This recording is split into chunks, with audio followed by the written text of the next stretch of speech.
All right, folks, welcome back. It's panel time. Oh, what could be better than that? Joining us on the panel is our friend Peter Morici. He is a Newsmax contributor, economist, and professor, of course, at the University of Maryland. And Seton Motley, he's the founder of Less Government. Hello, gentlemen. Hello, hello. Hello, how are you?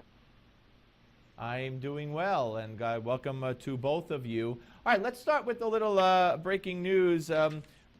We find out from the good folks at Judicial Watch, who got through a FOIA request, I guess, according to a report, at least in Human Events, that Lois Lerner was looking to have the Justice Department go after some of the conservative groups that were being scrutinized, and that she was also seeking the same from the FEC, a group where she used to work, also to go after some of the targeted conservative groups.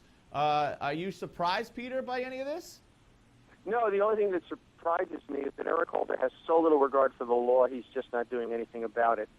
I mean, this is like they're in a warfare state with conservatives. Not that they're political opponents, but anything goes in war. You lie to them, you cheat to them, whatever you want. Basically, this administration is treating people that disagree with them as if they were Nazis. I mean, look at what Nancy Pelosi is saying. Elements of race are affecting the Republican Party and things like that. This has gotten down to a very base level. Yeah, and I want to explore that part of it. Seton, on Lois Lerner? Well, Steve Israel also said that not every Republican is racist, but, you know, there's genuine elements of race and problems in the conservative base of the Republican Party. Well, Eric Holder said that. I mean, when he started talking about, look how I've been treated and how Barack Obama had been treated. Oh, yeah. And, of course, every time you object to anything Obama does from a policy perspective, that's racist, too. My concern is, yes, Eric Holder is awful. And he's in any sane world with an actual adversarial press rather than a White House steno pool, he'd have been gone long ago. But my concern is, and I hate to pick this nit, but I think it's a pretty big nit, is I don't think the leadership of the Republican Party is particularly interested in investigating the IRS scandal because they don't like the Tea Party a whole lot more than Democrats do and this administration does. Well, Peter, we have Tea Party congressmen on this show all the time who constantly blast the so-called leadership of the party, and they're not happy with it. And I think what Seton says is very true to a great extent. Well, and that would indicate the president is winning.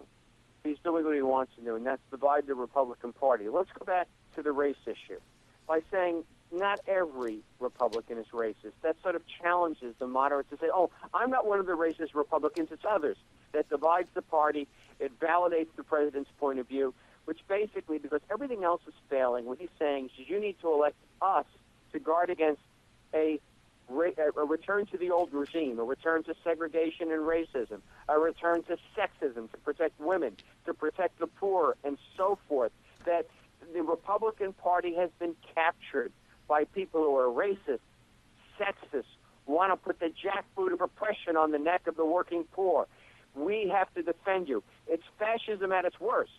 And unfortunately, Boehner and the Tea Party, because they can't get along when they should get along, can't deal with this effectively. They don't speak with a single voice.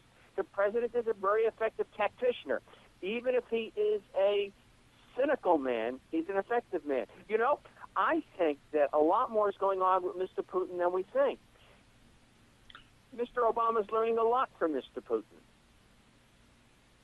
Well, I'd love to be in on those phone calls, Seton, right? Well, yeah, especially when we find out that Putin instigated the call, not Obama. The problem here is is a twofold problem. One is there's a DC establishment party, and it's made up of Republicans and Democrats. And groups like the Tea Party are trying to upset that apple cart. So the DC establishment party, made up of both parties, will attack the Tea Party 10 times harder than they attack each other. Gerrymandering has contributed mightily to this because so many districts are 70+% Republican or 70+% Democrat.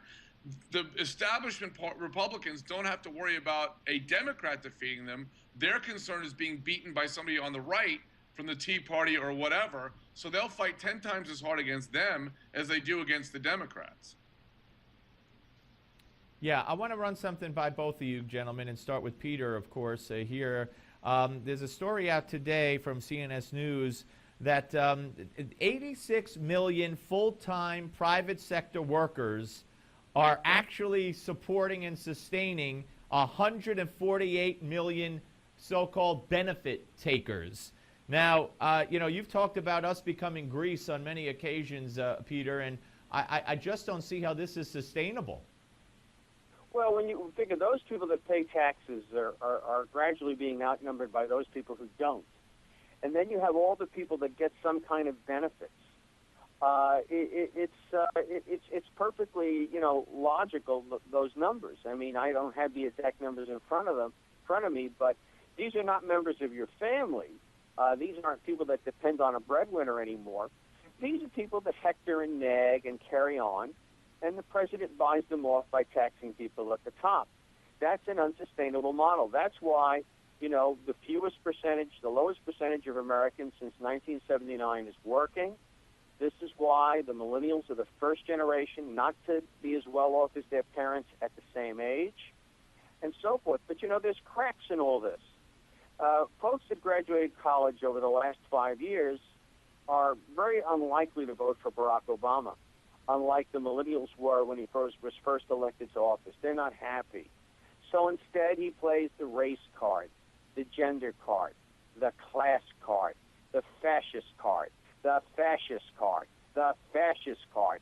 This man reminds me of someone from my heritage, Benito Mussolini. The tactics are the same. The tactics are the same. This is, there was a professor at Columbia in the 30s. I don't know his name. The story was told to me by a professor 2 generations prior to me, who would be 100 if he was alive. He said there was a very talented man at Columbia who said, fascism is about dividing up the loss. That's exactly what Barack Obama is doing. Well, Seton, what do you make of the comparison? Well, we'd have to wait and see. I think there's some things that are not going on here that went on in Italy in the 30s. Plus, thankfully, Obama's not making any movies like Mussolini did here in Hollywood. But does he have to? No, does he have but to? he made Michael Moore for that. But no, he was. He made one for Pakistan. He made one for Pakistan with Hillary, blaming the video and apologizing for the video. Dastardly video that caused Benghazi. No, when Benjamin Netanyahu from Israel was but an economic he was a department head in someone else's administration, I can't remember, gave a famous speech. It was what launched him to prominence in Israel. It was the fat man and the thin man speech. And he said there's two duos running a race, and one's a fat man sitting on a skinny man's shoulders, and the other one's a skinny man sitting on a fat man's shoulders. Who's going to win the race? And he said the people on the shoulders are the government, and the people running the race are the people of Israel. And obviously, the fatter the government, the slower the runner's going to run. And we're upside down. We've got the fat man on the skinny man with 148 versus 64. I can't remember the numbers you quoted. Gentlemen, we will reconvene the panel in the next hour. I thank you very much, both of you, Peter Morici and Seton Motley. Very interesting conversation, and I'm sure the next one will be as well. When we come back, we're going to be joined by our friend Alan West. He's going to have a lot to say, I'm sure, as I ask him about Ben Carson saying that the president wanted him to apologize to him after that prayer breakfast. All that straight ahead. Steve Malzberg Show on Newsmax Television.